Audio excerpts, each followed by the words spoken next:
পৃথিবীর দিকে ধেয়ে আসছে একটি সম্ভাব্য বিপজ্জনক গ্রহাণু, যা নিয়ে নতুন করে উদ্বেগ প্রকাশ করেছেন বিজ্ঞানীরা। ইউরোপীয় মহাকাশ সংস্থা ইএসএ জানিয়েছে 2032 সালে সৌরজগতের মধ্য দিয়ে এটি পৃথিবীর কাছ দিয়ে অতিক্রম করবে। তবে আশঙ্কার ব্যাপার হলো এটি পৃথিবীতেও আঘাত হানতে পারে। আরও জানাচ্ছেন শারমিন নিশু। পৃথিবীর দিকে ধেয়ে আসছে বিপজ্জনক এক গ্রহাণু। প্রাথমিকভাবে গ্রহাণুটির সংঘর্ষের সম্ভাবনা ছিল 1.2%। সবশেষ হিসেব অনুযায়ী তা বেড়ে দাঁড়িয়েছে 3.1%। বিজ্ঞানীরা জানিয়েছেন, যদি গ্রহাণুটি পৃথিবীতে আঘাত হানে তা হতে পারে 2032 সালের 22 ডিসেম্বর।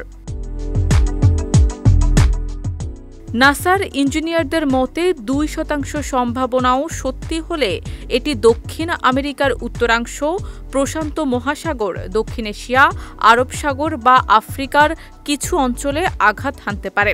ঝুঁকিতে থাকা দেশগুলোর মধ্যে রয়েছে Bharat, Pakistan, Bangladesh, Ethiopia, Sudan, Nigeria, Venezuela, Colombia ও ইকুয়েডর।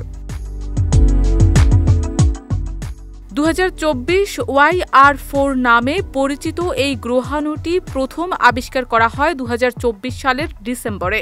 এর ব্যাস 130 থেকে 300 ফুটের মধ্যে এবং এটি এখন টরিনো স্কেলে 3 নম্বর পর্যায়ে রয়েছে, যা 2004 সালের অ্যাপোফিস এর পর সবচেয়ে বড় হুমকি হিসেবে বিবেচিত। বিজ্ঞানীদের ধারণা, এটি পৃথিবীতে আঘাত হানলে বিস্ফোরণের শক্তি হবে প্রায় 8 মিলিয়ন টন টিএনটির সমান, যা হিরোশিমায় ফেলা পারমাণবিক বোমার চেয়ে 500 গুণ বেশি। বিস্ফোরণের প্রভাব 50 কিলোমিটার পর্যন্ত এলাকায় ছড়িয়ে পড়তে পারে। তবে বিজ্ঞানীরা আশ্বস্ত করেছেন, সময় মতো সতর্ক করা গেলে মানুষকে নিরাপদ স্থানে সরিয়ে নেওয়া সম্ভব হবে।